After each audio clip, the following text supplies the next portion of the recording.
Salut tout le monde, c'est Phenotix Evolution, j'espère que vous êtes en forme. Aujourd'hui, on va parler de la technologie RFID et son dérivé, le NFC. On sait que pour la technologie RFID, son brevet a été déposé aux USA en 1969, puis un an après, le 7 octobre 1970, on a donc l'invention du code barre. Donc le code barre, comme on le connaît, un classique, voilà, donc qui n'a rien à voir avec la technologie RFID ou NFC, mais le code barre sert tout de même à identifier un produit. Ce qui est assez intéressant parce que finalement, c'est un peu le même procédé pour la RFID et le NFC. Finalement, ça identifie un produit, mais après, on leur ajoute des caractéristiques en plus. On sait que le code barre sera utilisé couramment à partir des années 1973. Et maintenant, je vais en venir donc à la présentation de ce qu'est le RFID et le NFC. Je vais commencer par la présentation de la RFID, la Radio Identification, le plus souvent désignée par le single RFID de l'anglais Radio Frequency Identification, est une méthode pour mémoriser et récupérer des données à distance en utilisant des marqueurs appelés radioétiquettes, RFID tag ou encore RFID transponder en anglais. Les radioétiquettes sont des petits objets tels que des étiquettes auto-adhésives qui peuvent être collées ou incorporées dans des objets ou produits et même implantés dans l'organisme vivant, animaux ou le corps humain. Les radioétiquettes comprennent une antenne associée à une puce électronique qui leur permet de recevoir et de répondre aux requêtes radio émises depuis l'émetteur-récepteur. Donc on peut retrouver ces étiquettes sur des bouteilles d'alcool, sur des vêtements, etc. qui servent d'antivol, mais pas seulement. On le verra au fur et à mesure qu'on va avancer dans la vidéo que la technologie RFID NFC est de plus en plus utilisée dans plusieurs objets, y compris tous les objets connectés comme les voitures, etc. On va voir tout ça après. Ces puces électroniques contiennent un identifiant et éventuellement des données complémentaires. Cette technologie d'identification peut être utilisée pour identifier les objets comme avec un code barre. On appelle alors ça les étiquettes électroniques. D'ailleurs, on a Atali qui nous a expliqué que les codes barres par la suite seraient remplacés par ces étiquettes électroniques RFID et que justement chaque objet aurait un numéro spécial. C'est-à-dire que quand on va dans un rayon, qu'on prend une boîte de gâteaux d'une certaine marque, toutes les boîtes de cette marque-là, de la même quantité, enfin la même boîte exactement pareille, à l'identique, elles auront toutes le même code barre. Et demain, à la place des codes barres, ça sera les étiquettes RFID et ça sera donc chaque produit qui aura un numéro de suivi différent. On a l'exemple avec Amazon qui a ouvert récemment un magasin qui n'a plus de caissier justement. Les produits sont soit par caméra identifiés ou alors par ces étiquettes RFID. À partir du moment où on passe les portiques, donc pour ceux qui volent ou autres, impossible, c'est directement prélevé sur le compte de la personne, pas besoin de scanner les produits. En gros, on les met dans son sac, on sort du magasin, tout est identifié justement par ces émetteurs, donc ces étiquettes RFID, et à côté, on a justement ces récepteurs émetteurs qui servent à identifier quel produit passe, etc., pour après débiter directement sur le compte de la personne. Voilà à quoi on arrive, donc à supprimer les caissiers. Bientôt, on va aussi supprimer c'est les personnes qui les remettent en rayon, parce qu'on a aussi maintenant ces robots qui sont capables de remettre en rayon et de savoir à quel moment de la journée le stock va être vide et quand est-ce qu'il va falloir justement refaire une remise en rayon ainsi que de refaire aussi donc la façade pour donner encore plus au client envie d'acheter et qu'il y ait toujours cette quantité pour que le client ne sente pas justement qu'à un moment il manque un produit ou un autre mais que justement ça soit toujours en illimité avec de belles vitrines. Ensuite, on a les technologies RFID aussi utilisées pour les personnes en étant intégrées dans les passeports, les cartes de transport ou encore les cartes de paiement. Donc là, on parle de paiement sans contact. Et en parlant de paiement sans contact, on va en venir après au NFC. Le NFC, pareil, qui a justement été inséré dans tous les téléphones, quasiment, et qui permet justement le paiement sans contact. Et on a aussi donc pour les carnivores domestiques, donc chats, chiens, furets, etc. On leur implante une puce RFID pour justement les géolocaliser et savoir où ils sont au cas où ils sont perdus et pouvoir justement à partir d'un scan savoir qui est le propriétaire de cet animal pour pouvoir le ramener ou pourquoi pas quand on le met un toilettage, etc. Voir toute la fiche de cet animal. La technologie RFID a différents types de fréquences. Il y a la low frequency entre 125 et 134 kHz qui est utilisée notamment pour les animaux et qui peut être identifiée à 10 cm maximum. Ensuite, on a la high frequency à 13,56 MHz qui est utilisée notamment pour les livres, etc. En gros pour tout ce qui est étiquette RFID, qui peut être cette fois-ci donc identifiée à 30 cm au maximum.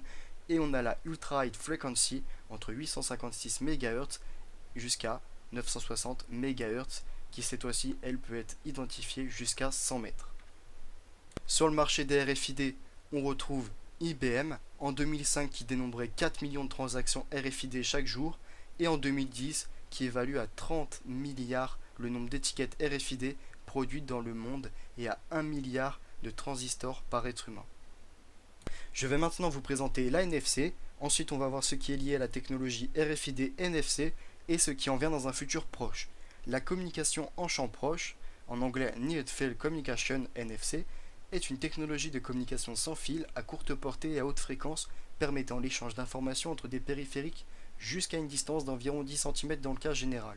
Cette technologie est une extension de la norme ISO CEI 14443, standardisant les cartes de proximité utilisant la radio-identification, donc la RFID, qui combine une carte à puce et un lecteur au sein d'un seul périphérique. Un périphérique NFC est capable de communiquer avec des équipements ISO CEI 14443, avec un autre périphérique NFC ou avec certaines infrastructures sans contact comme les composteurs des transports en commun ou les terminaux de paiement chez les commerçants.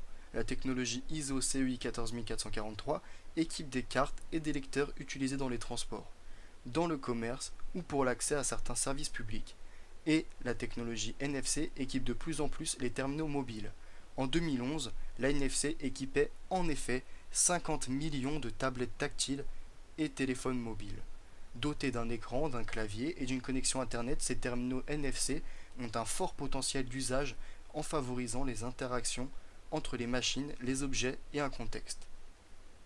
Ce qui est assez inquiétant avec la technologie NFC dans les téléphones ou les tablettes, c'est que ces téléphones et tablettes, surtout les téléphones, sont connectés à un opérateur et en gros peuvent transmettre en temps et en heure tout ce qui se passe, toutes les informations qu'elle récolte sur le réseau.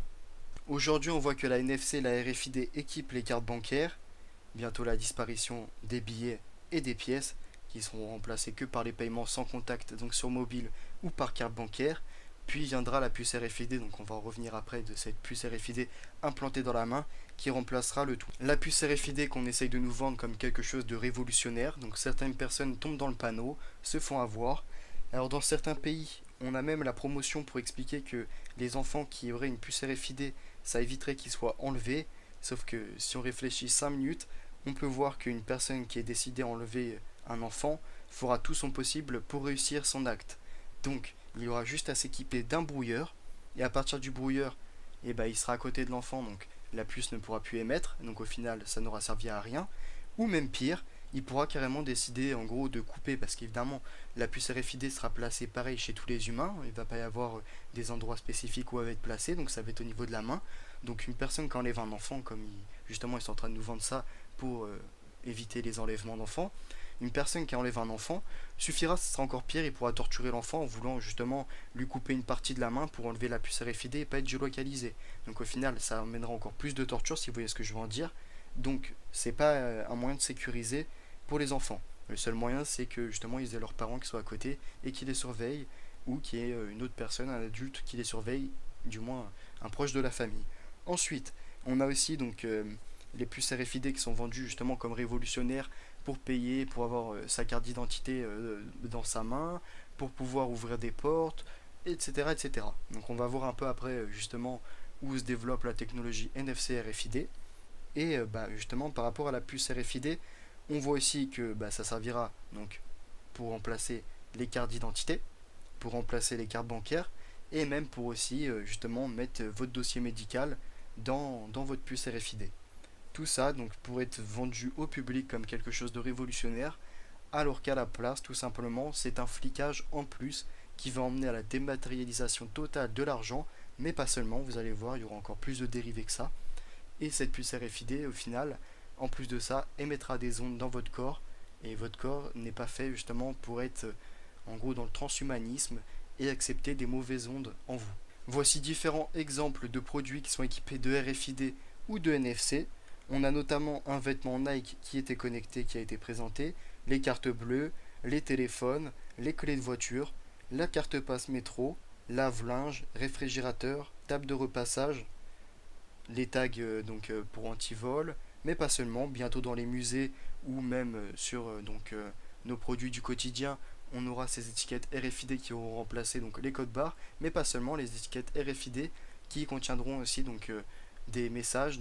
Ça pourra être soit dans la réalité augmentée, c'est-à-dire qu'avec des lunettes spéciales, en gros comme un QR code, on voit une autre image qui apparaît, donc les informations sur le produit, ou autrement en rapprochant son téléphone, pouvoir accéder justement aux informations du produit qu'on regarde ou de l'œuvre qu'on regarde.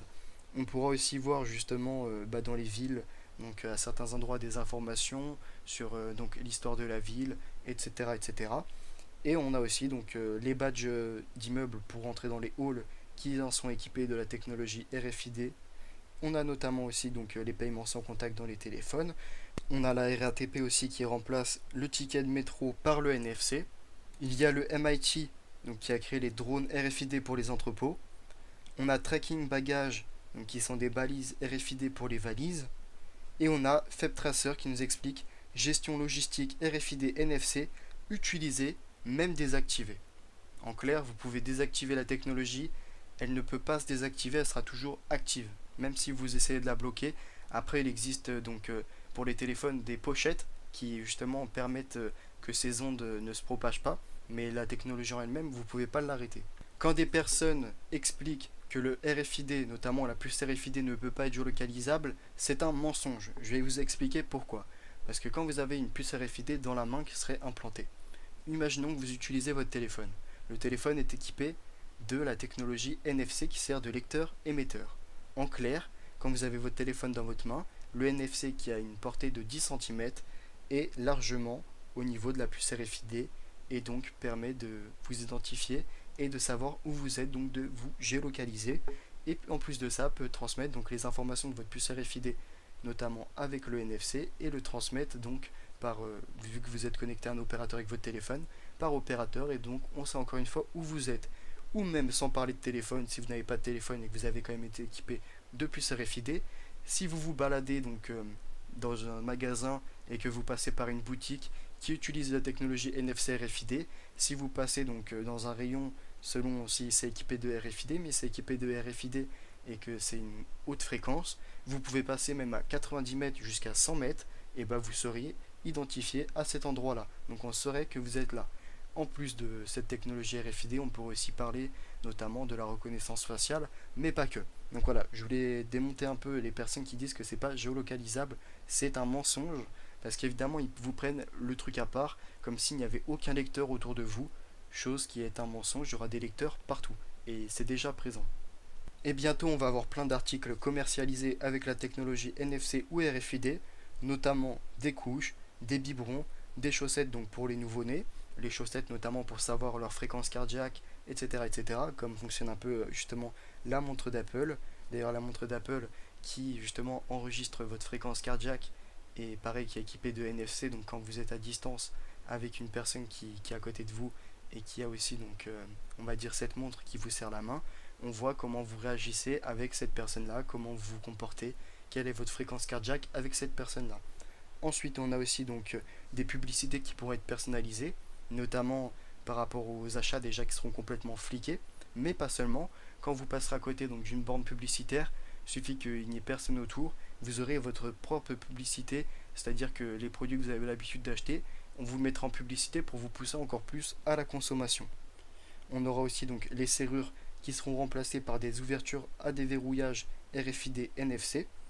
On aura aussi les frigos pour justement mettre des produits à commander directement, c'est-à-dire que votre frigo en gros aura un écran LCD ou un écran tactile qui pourra justement vous commander les produits manquants au magasin plus près de chez vous. Et donc ça permettra au magasin de faire des meilleurs stocks, comme disait Atali. Bon, pour moi c'est encore une fois de plus un flicage, on verra ça. On a aussi bien entendu les puces dans le cerveau pour gagner des connaissances et des compétences. Donc il y a beaucoup de personnes qui travaillent sur cette technologie là. Et on peut aussi se poser la question de ces puces dans le cerveau. qui pourrait aussi être mis aux animaux pour pouvoir communiquer entre humains et animaux, c'est-à-dire avoir un langage commun et pouvoir justement s'exprimer avec son animal de compagnie. Donc ça va arriver dans les années à venir, c'est sûr et certain. On aura notamment des téléviseurs remplacés par des étiquettes RFID sur les murs, c'est-à-dire que quand on regarde par exemple une télé 3D, on est obligé de mettre des lunettes pour voir le 3D. Là, ça va être le même principe, sauf qu'à la place d'une télé, ça va être une étiquette RFID sur le mur, donc de la taille du poste que vous souhaitez. Et vous aurez donc soit à mettre des lentilles connectées, ou soit des lunettes connectées, et vous aurez cette réalité augmentée qui apparaîtra, et donc qui vous mettra votre téléviseur à l'endroit de l'étiquette RFID.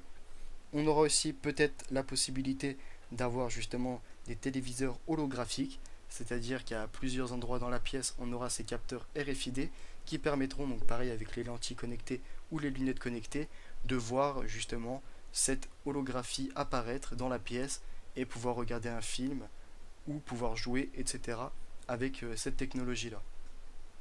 Dans Harry Potter, pour ceux qui regardent, moi j'ai vu quelques extraits, en fait on a cette réalité augmentée qui nous est présentée mais qu'on n'avait pas encore jusqu'à présent su percevoir. C'est-à-dire que les journaux qui lisent justement dans Harry Potter, ce sont des journaux avec des images animées. Et en fait, on peut penser que ces images animées seront tout simplement des étiquettes RFID posées et à partir de votre téléphone, donc smartphone pour ceux qui n'auront pas les lentilles connectées ou les lunettes connectées, de pouvoir voir l'image apparaître, ou pour ceux qui ont donc plus de moyens ou qui sont rentrés un peu plus justement dans ce transhumanisme, d'avoir donc ces lunettes connectées ou les lentilles carrément connectées qui permettront de voir ces images animées ou ces vidéos se lancer depuis son journal. Je tenais aussi à remercier toutes les personnes qui sont venues participer justement à la pétition de l'autre jour.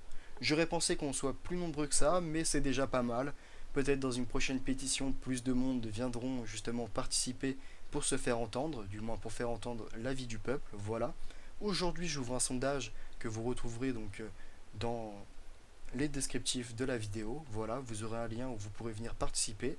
Donc pour avoir votre avis sur la technologie RFID NFC, pour savoir si vous êtes pour, hésitant, contre ou sans avis. Donc n'hésitez pas à venir participer, à partager avec vos amis ou avec des connaissances. On voit déjà que tout commence à être de plus en plus connecté, notamment les téléphones, les montres, bientôt les objets du quotidien, les articles que l'on retrouve en magasin, les voitures, le tout va être connecté et après on va amener tout ça à un cloud.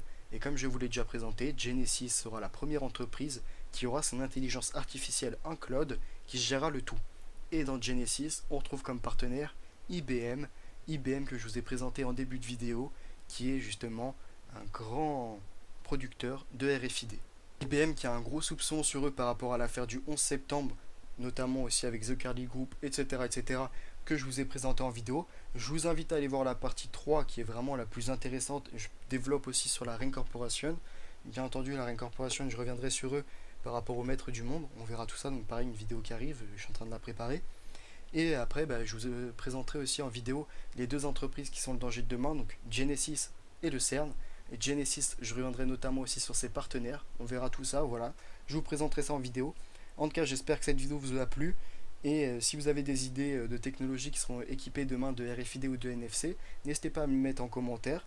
Voilà. Moi, je vous ai présenté pas mal justement d'idées aussi de technologies futures qui vont voir le jour, notamment les étiquettes RFID qui remplaceraient les téléviseurs et avec des lentilles ou avec des lunettes connectées, on verrait justement cette réalité augmentée apparaître et faire apparaître le téléviseur. Après, bien entendu, il y a plein d'autres idées comme ça. Moi, j'essaie de développer et faire court quand même. Donc voilà, à une prochaine vidéo. Bye, c'était Phénotix Evolution.